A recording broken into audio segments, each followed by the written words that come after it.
Hello everyone. Today I've got the statement that was put out by the West family. That's the family of the people who adopted Orrin and Orson West, the missing little boys from California City, California. And the official family statement was posted 14 hours ago on medium.com. And I'll put the link to the statement in the description. And it says, "Find our missing boys, Orrin and Orson West." Official family statement. The past 2 weeks have been a true nightmare. On Monday, December 21st, our youngest two grandchildren / nephews / cousins were reported missing by their parents in California City. Our extended family, all who live hundreds and thousands of miles away from California City, were notified and immediately were engaged with the Federal Bureau of Investigation, FBI, California City Police Department, and the Bakersfield City Police Department.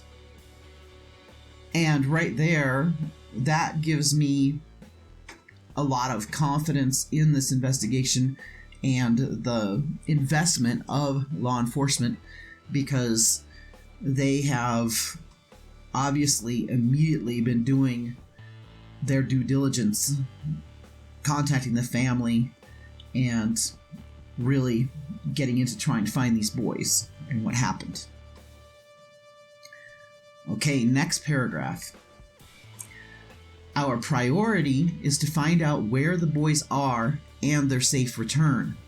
The truth has to and will come to light. There are also 4 other children affected that our family is working overtime to protect and shield from this nightmare. We have engaged with a team of private investigators and are proactively supporting the official investigation. And that is good to hear that they are working to protect the siblings, because I can't imagine how scary something like this is for the siblings. I know that the youngest of the 4 other siblings is around 5 years old, and that they go up in age from there. From pictures, I'm thinking that perhaps the oldest is around 10. Anyway, then it says, "We were and are still in shock, worried, heartbroken, and fully cooperating with the authorities, which included hours of interviews and questioning within less than 12 hours of the boys' initial disappearance."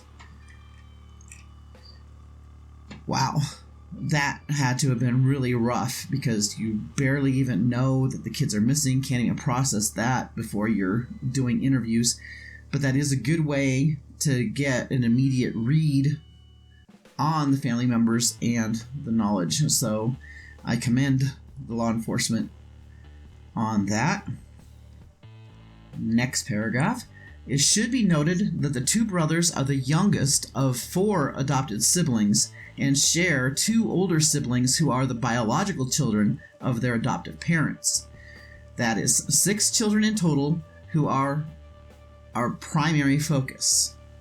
So yes, the 2 oldest kids are the biological kids, and then the next 4 kids are all adopted, and they stagger down in age. The family is definitely focused on the children and keeping all of them safe and what is best for them. And I will say that I have seen family photos and stuff, and the family definitely love these little guys. Next paragraph. The boys and their sibling joined our family legally last year when the parental rights of their birth mother were taken away by the state of California, and the birth fathers collectively gave up their parental rights. From day one, when the boys and their siblings came into our lives through emergency foster care, our number 1 priority was to embrace them and treat them as our own.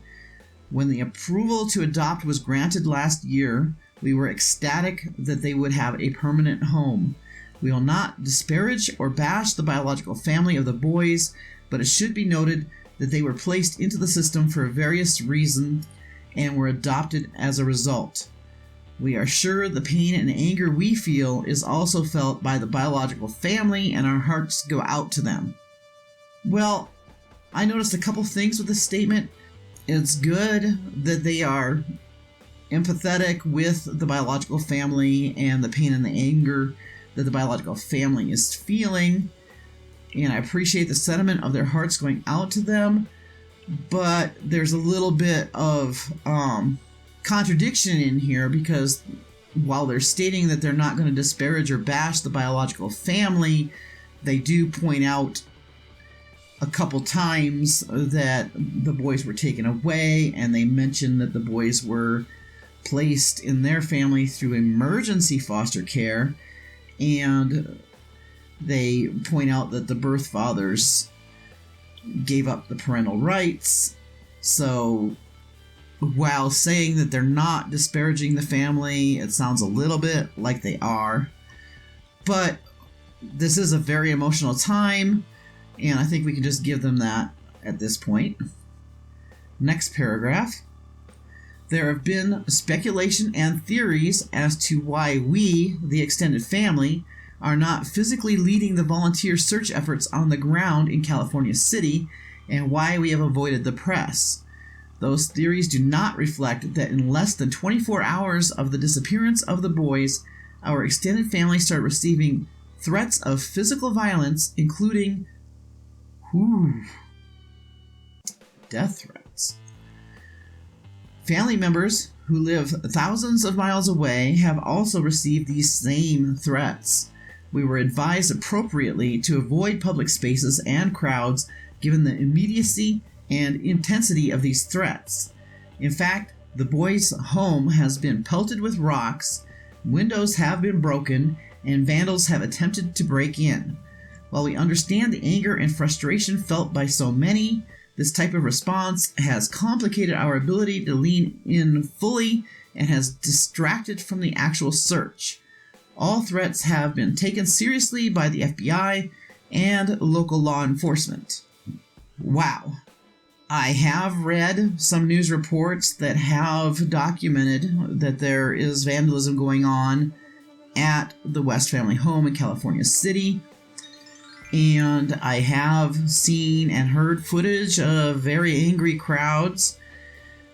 Mob mentality can be quite dangerous, and I totally understand why the family is not out there, because it really would take a lot away from the search for the boys, and it would put some people in danger, I think. And I really would like to just at this point ask everyone to remain calm, focus their energy on the boys. Don't waste your energy on anger towards the family or anything right now. All our energy needs to be focused on finding those boys. Next paragraph. Our priority is to find out where our boys are and their safe return. The truth has to and will come to light. There are also 4 other children affected that our family is working overtime to protect and shield from this nightmare. We thank those who are standing in the gap by searching as volunteers, and fully support all law enforcement agencies in fully investigating all possible scenarios and leaving no stone unturned. For those who have attacked us, wish us harm and ill will, we will continue to pray for you and ask that you direct your energy on helping the actual search. Yeah, that's what I was just saying. All our energies need to be focused on those little boys. We need to not focus on hate. It's all about love for those little boys and the other kids in the family. Especially in these times, we all need to focus on the children and our future and protecting all the little ones. Final paragraph. If you have any information that can lead to the location of Orrin and Orson and unpack what has happened, please contact the following agencies: the Federal Bureau of Investigation, LA Field Office, which covers the Central District of California. The number is 310-477-6565. California City Police Department, 760-373-8255. 8606. Bakersfield Police Department 661-327-7111. We are grateful to the reward funds that have been established and plead with everyone willing to please help us find our boys and bring them all home safely. The West and Watkins family.